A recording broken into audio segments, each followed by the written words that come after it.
Today we're ranking economic crises from life-threatening to insignificant. In this video, we'll break down economic downturns into a tier list format, S being catastrophic and E being negligible. And not only will we rank these crises, but you'll also discover their underlying causes and impacts on the market.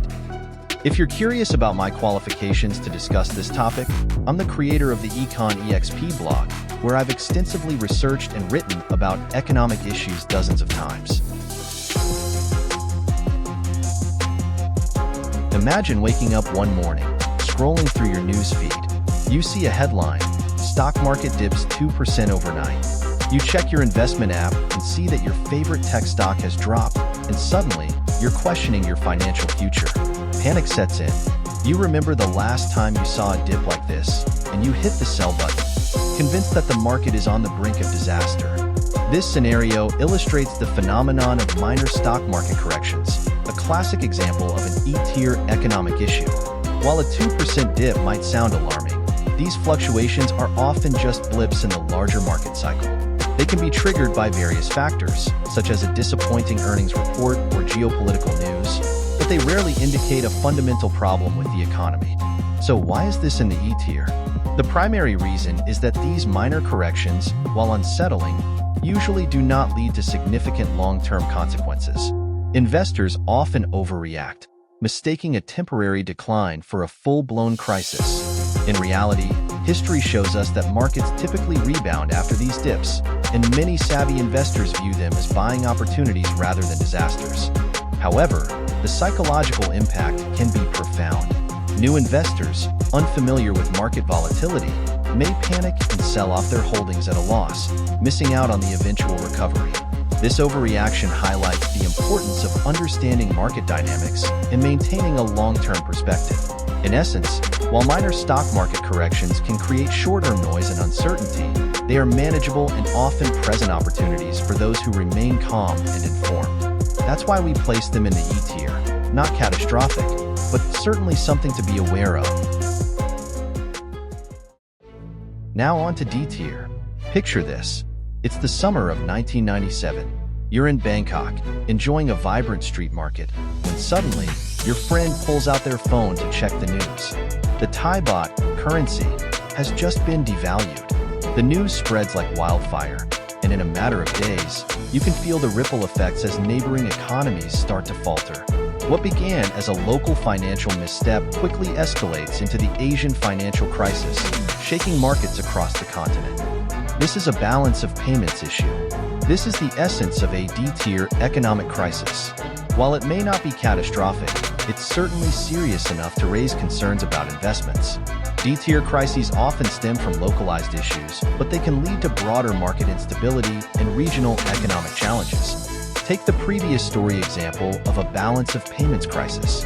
This type of crisis can occur when a country is unable to pay for its imports or service its foreign debt, often resulting from persistent trade deficits or capital flight. Such a scenario can trigger currency devaluations and lead to significant economic contractions, rising unemployment, and social unrest. So, does this crisis fall into the D-tier? While it can create serious challenges, like financial instability or diminished consumer confidence, it often opens the door for recovery and reform. Affected countries can implement necessary changes, such as tighter monetary policies, improved regulations, and stronger financial systems, which can help establish a foundation for future stability. Moreover, D-tier crises can be managed with effective strategies.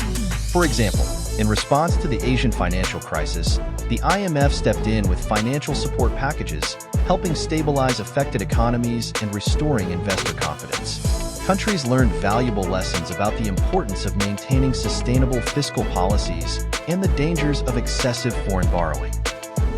Next up, we got a commodity price crash, a type of issue where multiple countries get affected, a type of issue where people's lives change for the worse. In this crisis, prices drop fast. Now, you might think that's good. You might think, oh yeah, I can afford more now. But think on the other side of the spectrum. The companies make less, economic productivity goes down, and people get laid off. Take the 2014 to 2016 oil price crash. Oil prices went down by 70%, down to less than $30 a barrel. OPEC, Organization of Petroleum Exporting Countries, collective GDP fell by 20% by some estimates.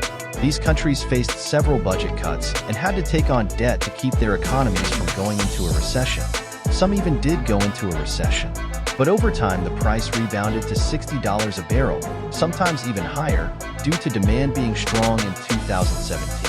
This life-devastating event shows the power a price commodity crash can have. This is why it earns a D-tier ranking. In summary, while D-tier crises are serious and can have wide-ranging impacts, they often come with solutions and recovery paths. The situation may feel dire at the moment, but with the right actions, economies can bounce back stronger. That's why we categorize them in the D-tier. Next up, C-tier. How would you feel if you just finished college and are looking for a job but can't find one? Everywhere you look, no one's hiring, and all your friends have the same problem. Eventually, you do get a job, but you don't get what you deserve. You get a position that doesn't utilize your full skill and are now left feeling like you were cheated. This isn't some make-believe scenario, this is real. Specifically, this happened in Greece during the 2010 to 2013 Greek debt restructuring crisis. During this time, unemployment was at 27%, and for young people, it was around 60%. 3 out of 5 people that were in their early prime couldn't get a job. Between 2010 and 2013, Greece's GDP dropped by 25%, leading to a recession. The worst thing about this is that it created the lost generation, a group of young people that were put in jobs they overqualified for. This is known as underemployment. Because of this, most left the country, making it even harder for Greece to recover. If you're wondering how in the world this could happen, I'll tell you. During a debt restructuring crisis, the government struggles to manage its debt levels, often leading to negotiations with creditors to reduce or restructure that debt. This leads to a country needing to pay off its debt fast so it doesn't default on its debt, which is worse, and you hear about it later on. During this process, they need to increase taxes and cut spending on social services, decreasing the quality of life by a lot. This gets a C tier because although it absolutely destroys a country's economy, often taking a decade to recover, there are ways to prevent and fix it. In Greece's case, they got multiple bailout packages.